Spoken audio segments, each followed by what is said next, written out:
Imagine losing the entire world on a single roll of the dice. That is exactly what happened to the Pandavas. In one afternoon, the 5 undisputed rulers of ancient India were stripped of their wealth, their kingdom, and their titles, forced to walk out of the royal court as landless outcasts. Looking at this timeline of their 13-year sentence, the terms of their punishment were completely non-negotiable. They were banished to 12 brutal years of surviving in the unforgiving wilderness, to be followed immediately by a single year living completely hidden in society. As the 6 royal figures, the 5 brothers and their wife, Draupadi, walked away from the capital, they left a massive power vacuum in their wake. The citizens of Hastinapur openly wept, watching their rightful heirs disappear into the tree line. To reclaim their empire, the Pandavas turned the harshness of the forest into a strategic training ground, treating their exile as a necessary evolution. The humiliation they suffered in the court left deep, individualized scars. Draupadi didn't shed a tear as they entered the woods. Instead, she let her hair fall unbound in the wind, hiding a roaring internal fire. She made a chilling and unbreakable vow. She would refuse to tie her hair back until the day she could wash it in the blood of her abuser, Dushasana. Next to her, Bhima's reaction was intensely physical. Here was a man capable of tearing apart armies with his bare hands, now forced into a state of terrifying rage. His older brothers strictly forbade him from fighting back, leaving his massive hands literally shaking with suppressed violence. They didn't try to let this trauma go.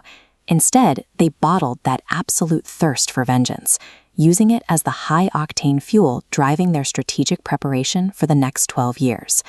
Arjuna, the greatest archer among them, took a cold, hard look at the math. He realized that against the legendary generals commanding the Kaurava armies, his mortal martial skills simply weren't going to cut it, so he made the dangerous decision to leave his brother's safety. He marched straight into the freezing altitudes of the Himalayas entirely alone. His strategy was to endure extreme physical and mental penance to catch the attention of the gods themselves, hoping they would grant him divyastras, divine celestial weapons. This scale comparison shows why he needed them. These weapons control the elements of the universe.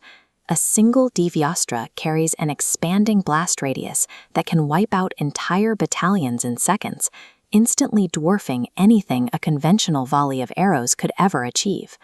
By isolating himself in the ice, Arjuna successfully traded years of solitary suffering for an unparalleled asymmetrical military advantage. Back in the jungle, Bhima took a similar approach to his body. He used the deadly, chaotic wilderness as his personal training ground, pushing his raw physical prowess to the absolute limit against the harsh environment. But the eldest brother, Yudhishthira, took a completely different path. He ignored physical combat entirely, focusing all his energy on fortifying his mind and his ideology. We can visualize their preparation. While his brothers built their martial power into a heavy stone pillar, Yudhishthira held fast to Dharma. He studied philosophy, cultivating a second pillar of profound patience to form the unbreakable arch of a true king. This ideological training was the essential safeguard. Yudhishthira ensured that when his family returned with terrifying destructive power, they would rule their conquered kingdom as righteous kings rather than bloodthirsty tyrants. By the end of the 12th year, the Pandavas had become hardened, heavily armed warriors operating at their peak. But before they could re-enter the world, they faced one final, unexpected qualifying test at an enchanted lake deep in the woods. Exhausted and parched from a hunt, the 4 physically dominant brothers approached the water, but they gave in to their base instinct, their desperate thirst, and arrogantly ignored the booming warnings of the lake's guardian spirit. Because of that impatience, they were struck dead on the spot. When Yudhishthira arrived looking for them, he found his seemingly invincible brothers lying lifeless on the shore. Rising above the mirror-like water was a yaksha, a massive otherworldly spirit.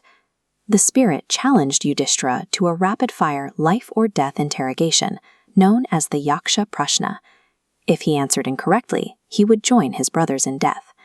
This was the moment Yudhishthira's 12 years of quiet study paid off. He tapped into the deep philosophical logic and patience he had cultivated, flawlessly answering dozens of impossibly complex riddles about life, death, and duty, successfully convincing the spirit to resurrect his family. It proved the ultimate thesis of their exile.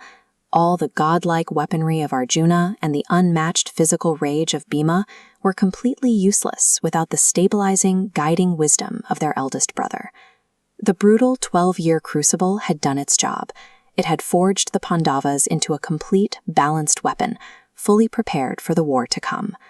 But there was still one terrifying phase left to their sentence: Agyatwas. One complete, uninterrupted year of absolute incognito living, hidden entirely among everyday society. The terms were absolute. If their true identities were recognized even once, the entire 12-year exile would reset to day one. It turned this impending year of enforced silence into a highly volatile powder keg, perfectly setting the stage for the inevitable explosion of the Kurukshetra war.